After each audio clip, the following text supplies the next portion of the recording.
یو صحابی د حضور پاک مبارک نه تپوس کوي، وی دا الله رسول چې زمونږ کوم نو د پتا درود شریف ویم. عجیبه تپوس کوي. نو دا راته ووایه چې زه هغه د کم وخت چې ما د ذکر و اذکار د پاره د مانځه نه پس مقرر کړي ګنټه نیمار څومره چی، نو دې کې زه تاله څومره درود شریف ویم او څونه ځان له دعا وکم او ذکر وکم د الله. وی ستا خوښه ده نو؟ وی حضرت که 3 مېسه وخت تاله درود ویم او دا 2 سه ټیم دا الله ذکر له دعا له ورکم څنګه بی؟ وی ډېره ښه ده، خو ان زدت فهو خیر. وی که دې نه دیم درود شریف زیات وی نو وی ښه بی. وی ښه ده الله رسوله، که نیم وخت ستا په درودو لګوم او نیم وخت په ذکر و اذکار او په دعاو لګوم بیا به څنګه؟ وی ډېره ښه ده، خو ان زدت فهو خیر، که دې نه دیم زیات که نو ښه بی. وی ښه ده الله رسوله، وی که 2 سه ټیم ستا درود شریف له ورکم او 1 سه ټیم ذکر و اذکار له او خپل دعا له ورکم بیا به څنګه؟ وی ډېره ښه ده، خو ان زدت فهو خیر، که دې نه دې زیات که بیا دله ښه ده. صحابي څه وی؟ وی بس د دې نه پس دا فیصله شوه چې څومره ټیم د مانځه نه پس د ذکر و اذکار له ورکوم دا به ټول ستا په درود شریف لګوم، نه بل ذکر کوم او نه دعا کوم، دعا هم نه کوم. نو حضور پاک ورته څه فرمایي؟ اذن تکفی همک، بس تا ټول غمونه به ختم شي. دعا چې سړی کوي خو څه غمي وته کنه. نو الله د انسان په زړه خبردار دی چې ته درود شریف وایې دعا دې ونه کړه، نو په دعا باندې نبی علیہ السلام وی الله خبردار دی ستا غمونه ټول ختم، دعا به دې په خپله پوره شي. یو بزرگ فرمایي چې په کشته کې سوروما وی دی که دا کشته باندې گردش راغی د اوبو چپې رالی او دا کشته راګیره کړه. وی چې راګیره کړه خلکو چغې کړې ځکه سمندر دریاب دی. او زم پریشانه شوم، مام چغې جوړه کړه چې خدای دا به څه کېږي. وی دغه وخت کې لږه بېهوشي غوندې راله او سترګې مې پټې شوې. وی چې سترګې مې پټې شوې نبي علیه السلام مبارک مې په دا خوب کې ولید. وی چې الله رسوله غرقېږو، کشته په جولان کې ده. و یو درود یې راته وښو چې ده ووایه الله به خیر کړي. هغه درود دا صلات تنجینا ورته دا خلک وایي. اللهم صل على سيدنا ومولانا محمد وعلى آل سيدنا ومولانا محمد صلاة تنجينا بها من جميع الأهوال والآفات. خدایا په نبی علیہ السلام مبارک چې زمونږ سردار او زمونږ مشر دی او دا هغه په اولاد باندې رحمتونه نازل کې، داسې رحمت تنجینا چې ته پې مونږ بچ کې من جميع الاحوال والآفات د ټولو غمونو او مصیبتونو نه، وتقضي لنا بها جميع الحاجات، او داسې درود پې نازل کا چې زمونږ پې ټول حاجتونه پوره کې، وتطهرنا بها من جميع السیئات، او خدای داسې درود پې نازل کا چې مونږ پې د ټولو ګناهونو نه بچ کې، گناہونا پر آتا معاف کے، وترفعنا بها عندك اعلى الدرجات، او خدای دا سے رحمت پہ نازل کا کہ داغی پا برکت تمونگ للوی درجے رکھے، وتبلغنا بها اقصى الغایات من جميع الخيرات في الحیات وبعد الممات انك على كل شيء قدیر، او خدای دا سے رحمت پہ نازل کا چی مونگ پہ دا دنیا و دا آخر چی سونا خیر دیغی تورور سے خدای ته پارسیس قادر دی. ته صلات تنجینا وای، یعنی هغه صلات چې دا لفظ د تنجینا پکې دی. وی چې سترګې مې وغړولې زر مې دا درود شریف ووی، وی چې درود شریف مې کشته ټیک شوه او یې غاړې ته په خیر او په سلامتیا را ورسېدو. اوس هم په مدینه شریفه کې یو سړي خوب لیدو، یو نیک سړي، او هغه ته خوب کې دا درود شریف ښودلی شوی دی چې امت ته ووایه چې دا درود شریف ډېر وایي. نو په امت چې دی وخت کې کم سختۍ دی او کم تیارو کې گیر دی او کم د پریشانو سیلابونو کې گیر دی، نو پروردگار به دغه سیلابونو او تیارو مصیبتونو نه محفوظ وساتي. اللهم صل على سيدنا ومولانا محمد وعلى آل سيدنا ومولانا محمد صلاة تنجينا بها من جميع الأهوال والآفات وتقضي بها لنا جميع الحاجات وتطهرنا بها من جميع السيئات وترفعنا بها عندك أعلى الدرجات وتبلغنا بها أقصى الغايات من جميع الخيرات في الحياة وبعد الممات إنك على كل شيء قدير. طالبان خو خامخا وایي علماء و طالبان او عام رونه که نشي ویلی نو عام درود شریف وایي فایده او برکت پکې ډېر دی. حاجی اخر که اولی کلی شنو ښه خبره ده. ما له چا راکړي ډېر شی راکړي. ما یو جمعات کې بیان کوم مې خلکو له ورکړل تقسیم یې کړل په میدا تاسو دغه کېده وې شی وې وایي. زمارونو د درود شریف فایده څه ده؟ اوس مونږ ته دا درود شریف مونږ ولې وایو؟ که ذهن کې ستا سوال راشي چې معنا خو یې دا ده چې یا الله په نبي علیه السلام رحمت نازل کې، نو دا زه سوال چې کوم او الله مو چې دا سوال وکړه نو خو د دې فایده سره که زه ووایم او که نه د الله رحمتونه پرې نازلېږي. وروڼو د دې په مقصد هم پوهېږم، په حکمت هم پوهېږم. مونږ چې د الله ذکر کوو او مونږ وایو لا اله الا الله او مونږ د الله صفت کوو الله احد الله الصمد، نو که دا زه ویم او نه نو الله یو دی. زما په دې ذکر د الله خدایي زیاتېږي؟ د الله شان پې اوچتېږي؟ نه. دا ولې مونږ ذکر کوو؟ دا دې دپاره چې الله پې خوشحاله شي. الله په خپله خپل ذکر کوي. نبی علیہ السلام به فرمایل لا احصي ثناء علیک انت کما اثنیت علی نفسک. یا الله ته چې د ځان کم صفت کې دا زه ستا نشم کولی. الله د خپل ځان په خپله صفت کوي ځکه الله د خپلو صفتونو مالک دی. نو که زه د الله صفت کوم نو د الله پې نه خدایي زیاتېږي او نه پې د الله شان اوچتېږي. که زه ذکر کوم نو په دې خدای پاک ته هېڅ فایده نشته، فایده ما ته ده. ما ته څه فایده ده؟ الله به خوشحاله شي. دقه رنګېرونو که درود شریف زه په نبی علیہ السلام باندې ویم نو نبی علیہ السلام مبارک ته هېڅ فایده نشته، فایده یې مونږ ته ده. ولې؟ الله وی ووایه نو الله به پې خوشحاله شي. خیرونو یو مثال درته ښیم. زما یو دوست دی مثلا، خلکو ته پته ده چې دا فلان کې د ده دوست دی او خلکو ته زیم زما را دې دوست قدر کوي او زما مخکې زما د هغه دوست خلک صفت کوي او قدر یې کوي، زه به خوشحالېږم که نه؟ خوشحالېږم به. نو چې د نبي علیہ السلام ته الله خپل دوست ویلی دی. حضور پاک په خپله فرمایي وی ابراهیم علیہ السلام الله خلیل نیولی دی. اتخذ الله ابراهیم خلیلا، هغې خلیل نیولی دی خپل دوست. او ویزم الله خپل خالص دوست نیولی.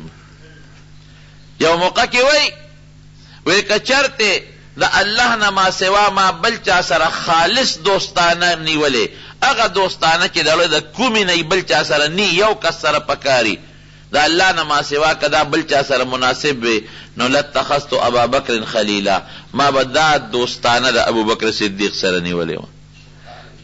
خو هغه دوستانه صرف یو ذات سره پکار د بل چا سره نه، چې هغه انتهایی زیاته دوستانه او بل چا سره نه کېږي، یو کس سره کېږي. خو ابو بکر میں رور دے او دوست میں دے. نو چې الله پاک نبی علیہ السلام تا خالص دوست ویلے دے او نبی علیہ السلام موجود اللہ غا خاص دوست دے ما خاص مینه لرونکې، نو چې د الله او بیا الله وی درود شریف هم پې وایا، نو چې د الله په پیغمبر د الله په حکم درود شریف پې، نو دا الله په دوست چې درود وی نو الله به پې خوشحالېږي که نه؟ یو دا شو. دویم دا چې د الله تابعداري دې وکړه که نه، د الله حکم دې ومنه. دریم دا دی چې د حضور پاک مبارک په موږ حق دی. زموږ د ایمان خو د هغې د برکت نه دی. تاسو وګورئ چې دا څومره ډېری خلک کنئ په دې زمانه کې بوتان پکې راخېږي ځای په ځای. دا زاړه ډېری چې څومره دي پکې بوتان راخېږي. دې نه معلومېږي چې زموږ په دې وطن په دې علاقه مخکې د بت پرستۍ یو دور تېر شوی دی. خلکو به بوتانو ته او کاڼو ته سجدې کولې. دا یو زمانه تېره ده.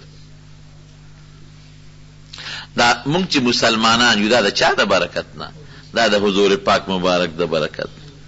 دا هغه صحابه په مخ د ځمکه خواره شو، قسم په خدای سړی حیران شي د صحابو نه الله څونه کار اخیستلی.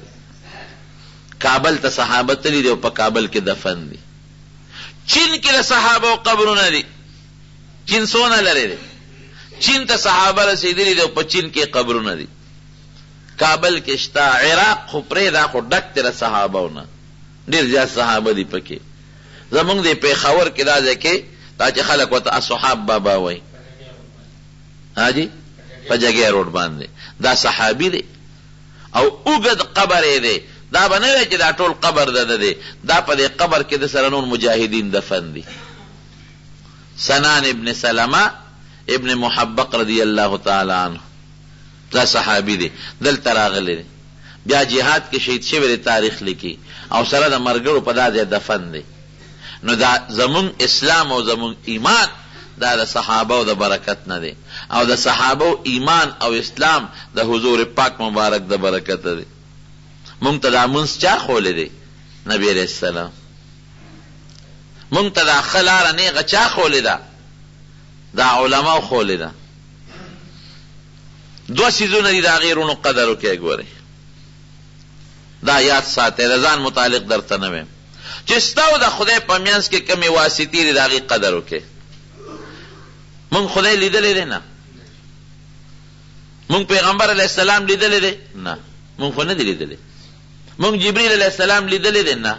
نو دا مونږ ته چې د خدای او د رسول د احکامات ذکر کوي دا راته څوک ذکر کوي؟ دا تعلیمان ذکر کوي. دا د جنت لاره ده، د دوزخ لاره ده. دا سیز حرام دی او دا حلال دی. دا منځ دی، دا روجه زکات دا کوه دا مه کوه. دا حرام دی، د دې نه ځان ساته.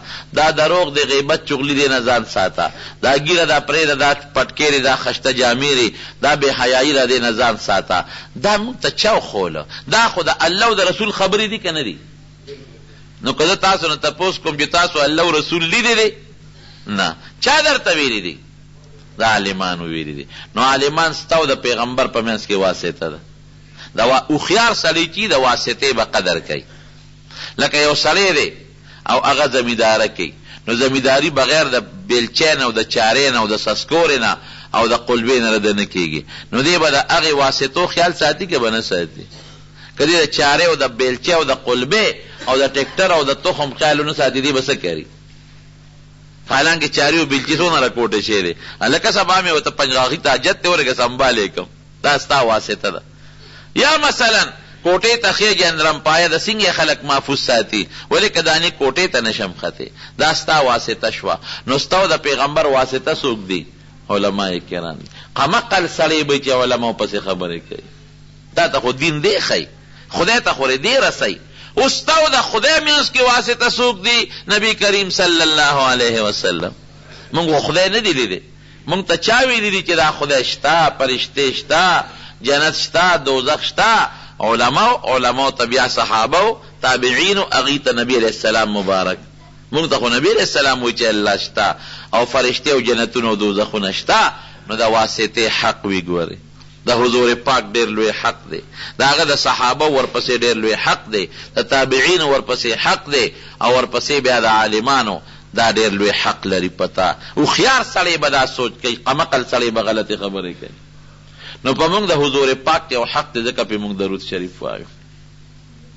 او بله فایده درته رونو ښیم، ادا چې د دیوال ته زه بیټرۍ ووامه، نو دیوال په بیټرۍ څه کوي؟ هغه رڼا واپس زما په دې مخ راغورځېږي.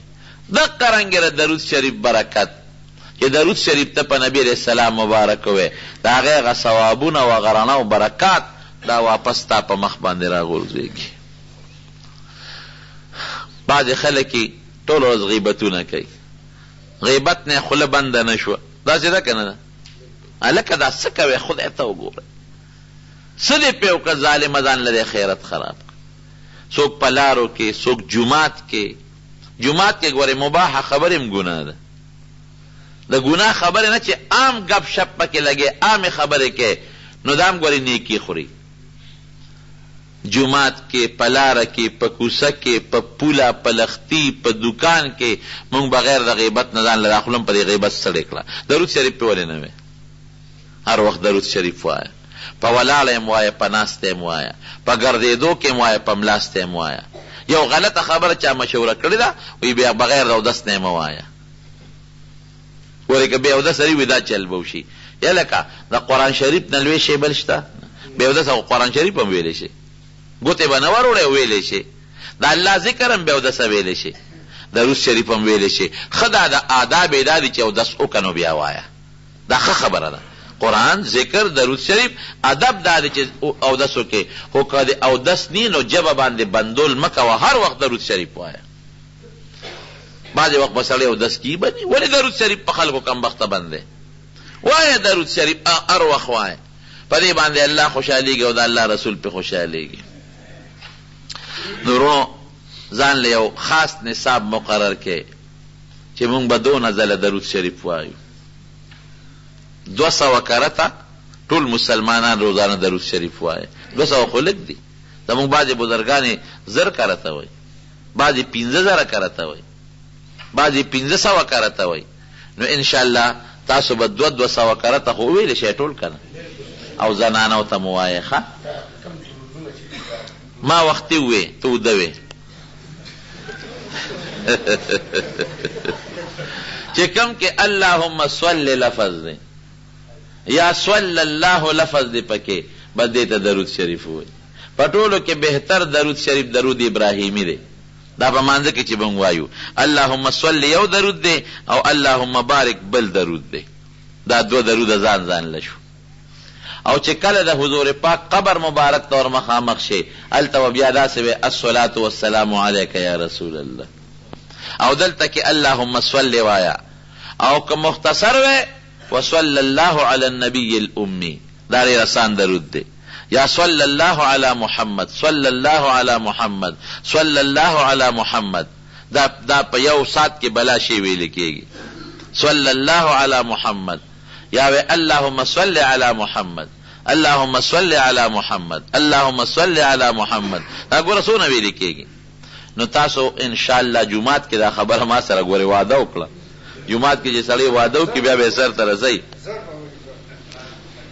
زه خیر دی نن به ورته 200 کو ګوره که نه ماما ته وګوره ماما چې زمونږ د باباجي مقتدي دی نو هغه دا په زر ټینګ دی نو تاسو کم از کم 200 کرته درود شریف دا خامخا وایه او زنانو ته مو رسوئ ښه چې زنانه مو وایي نو چې تاسو زنانه درود شریف وایي او ستا په وجه وایي نو الله پې تعالی اجر درکړي دا څه وایي دا چې کارګزاري اوروي دي دې ته سنت وایي په حدیث کې ذکر وي نو حوالې که سره بیان کړئ دا خو د چا نه چې اورې هغې نه تپوس کوه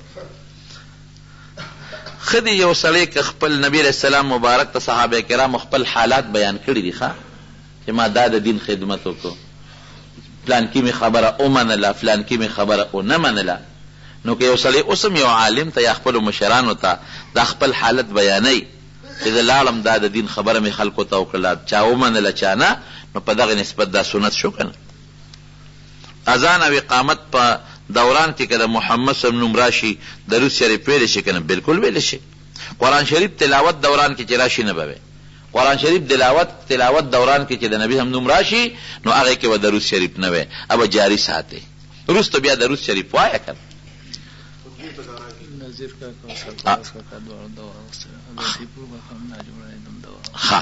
دا دغه خطبې دوران کې درود شریف چې څوک وایي نو لکې پټ دی وایي په خولې دی نه وایي دعا وکړئ یا الله زمونږ په ژبه درود شریف جاري کړي خدای زمونږ په زړونو کې د حضور پاک سره مینه محبت نوره زیاته کړي دا درود شریف ګورې د مینې نښه ده چې د چا چا سره مینه یې هغه یادوي نو چې حضور پاک مبارک سره مینه هغه یادوي چې الله سره مینه الله به یادوي خدای زمونږ مینه د خپل ذات او د خپل حبیب سره نوره سیوا کړي خدای مونږ د هر قسمه ګناهونو نه په حفاظت او امن کې وساتي خدای زمونږ په ژبه باندې هغه ذکر جاری کړي درود شریف چې ته پې خوشحال خدای مونږ د آفتونو مصیبتونو د دنیا او د آخرت د فتنو نه په امن او امان کې وساتي مسلمانان چې په کومه ځمکه کومه خاوره کې په کوم مصیبت تکلیف کې پراته دي خدای ته په حفاظت او امان کې وساتي د ټولو مسلمانانو اتفاق نصیب کړي خدای څوک مریضان زمونږ د جمع یو درې ملګري سیپور کاکا او دا نذیر رو سرپراز لالا بیماران دي که نور څوک مریضان دي الله ټول له شفا ورکړي خدای که څوک قرضداران د حلال او فراخ رزق نصیب کړي قرضونه اخلاص کړي خدایا زمون حاجتونه پوره کې.